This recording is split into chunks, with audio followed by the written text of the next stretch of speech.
आज अनुमाचार्य आप ही से शुरू करते हैं।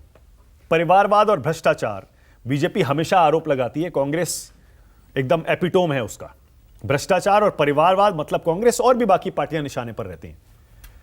बार बार प्रधानमंत्री इस पर जिक्र करते हैं, इस पर आपको घेरते हैं। इस बार आपको लगता है वो कामयाब होंगे? और इस बार वो तेलंगाना में भी इसी पिच पर क्यों खेल रहे हैं? क्या वो कर्नाटक में कामयाब हुए? 40% कमीशन की सरकार लोगों ने हटा दी। प्रधानमंत्री जी तब से डरे हुए हैं। आरएसएस ने उनको ये समझा दिया है कि उनका जो करिश्मा था या करिश्मा नाम का जो भ्रम था वो खत्म हो गया है। और प्रधानमंत्री जी बार बार भ्रष्टाचार की और परिवारवाद की बात करते हैं क्योंकि उनके पास अपना काम दिखाने के लिए नहीं है।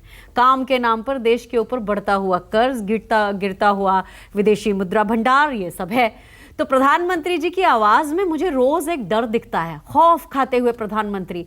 ये लोग उनकी पूजा करते हैं जो खुद को अपने आप को स्थापित करते हैं। जैसे सावरकर ने, विनायक दामोदर सावरकर ने अपने आप को वीर कह दिया, ऐसे प्रधानमंत्री जी अपने आप के लिए कहते हैं मोदी को डरा दोगे, मोदी को कर दोगे। मत बोलिए, महेश चव्हाण बैठे नाराज हो जाएंगे आपके साथी हैं। मैं ये कह रही हूँ खुद ने स्थापित किया। मैं कोई उनको कुछ खराब नहीं कह रही हूँ। मैं तो विनायक दामोदर सावरकर का नाम ले रही हूँ। आपने कहा खुद ने सावरकर बनाया, अभी नाराज हो जाएंगे महेश चव्हाण। ये एक तथ्य है जो आप भी जानते हैं कि अपनी किताब से विनायक दामोदर सावरकर ने खुद को वीर सावरकर का संबोधन दिया। ये किससे छुपा हुआ है? वीर नहीं थे वो। तो उन्होंने कहा, मैं ये केवल सिर्फ एक जगह पे अड़ी है, आप जबरदस्ती मुझे खींचिए मत। मैं आपको बता रही हूँ ये स्थापित उन्होंने खुद किया। इसी तरह प्रधानमंत्री अपने ऊपर इतने मोहित हैं, इतने आत्ममुग्ध हैं कि वो अपने आप को, मैंने कुछ नहीं कहा, सिर्फ ये कहा खुद को स्थापित करना। सर देखिए, अभी मुझे पहला बोलने का मौका मिला, मुझसे शुरुआत हुई, तो मैं समझती हूँ कि आप उतना मुझे मौका देंगे। तो जो प्रधानमंत्री जी का डर है,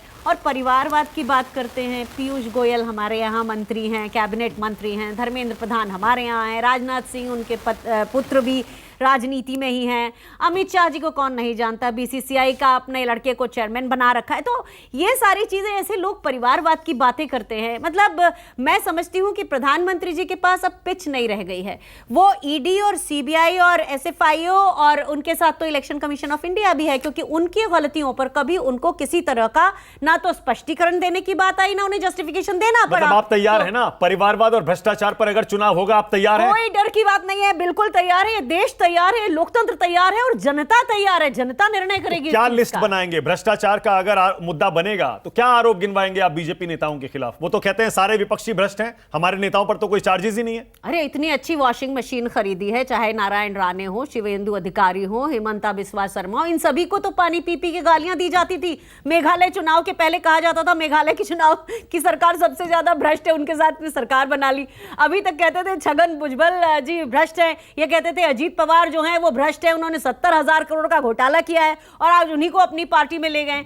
तो ये जो वॉशिंग मशीन है इनकी, उसके बारे में जनता भी जानती है और जनता निर्णय करेगी। अब बोलिए आरपी सिंह जी, आपने महाराष्ट्र में छगन भुजबल, अजीत पवार और 10-20 नाम है महाराष्ट्र। अभी महेश चव्हान बैठे हैं, वो 5-7 और गिना देंगे। आपने इतने सारे नेताओं को अपनी तरफ कर लिया है, भ्रष्टाचार का मुद्दा किस मुंह से उठाएंगे? अनिल देशमुख का और नवाब मलिक का नाम नहीं लिया ना। बाकी जो आरोपी जिनको जेल हो गई, जो जेल में रहे, उनका नाम नहीं लिया। अब ये कह दे कल तक भुजबल भी तो ये बताए कि आरोप अभी साबित जहां हुए हैं उनकी बात करिए आप। मेरी बात सुनो, आपको धोखा नहीं, फिर मेरी अच्छी बात नहीं, अभी डिबेट में लंबा रहना है। तो ये ना याद करिए, क्या ये कहेंगे कि अजीत पवार भ्रष्ट है? उनके साथ सरकार में थे। जो आरोप कोर्ट में जाएंगे और हम बिल्कुल स्पष्टता से कारण है, किसी के भी कोई भी जो जांच है वो रुकने वाली। ग्राफिक में से वर्सेस हटाइए, मैं नहीं बोलूंगी। वर्सेस हटा दीजिए, मैं नहीं बोलूंगी। कांग्रेस लड़ाई नहीं है क्या? तो फिर हम लड़ लेंगे। फिर आप चाहते हैं कि हम सुनिए, अरे नहीं, वर्सेस लगाने का मतलब है बीजेपी कांग्रेस की लड़ाई है, कोई दिक्कत नहीं होनी चाहिए इसमें। ये मुझे लगता है कि अगर मुझे दिखाएंगे तो मैं दूंगा बोलने का। अरे नहीं, वो आपको दिखाया इसलिए गया है, लड़ाई बीजेपी वर्सेस कांग्रेस है। एक एक करके बोलेंगे और अपनी बात कहेंगे। बोलिए आरपी सिंह। माना का शो, इसमें आपस में हम मतभेद रख सकते हैं, परंतु इस शो के अंदर झगड़ा नहीं कर सकते।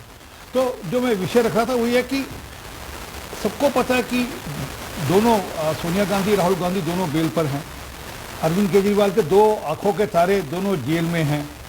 एक पिताजी और बेटे जी की जोड़ी है, एक जेल से बाहर आए हैं, सजा याफ्ता, जो आजकल जिनके साथ आजकल खूब गले मिल रहे हैं, इनके सहयोगी भी हैं, सजा याफ्ता है, और बेटा के खिलाफ मुकदमे अभी नाम ले दीजिए, क्या दिक्कत है? लालू यादव और तेजस्वी यादव, मुझे कोई दिक्कत नाम लेने में।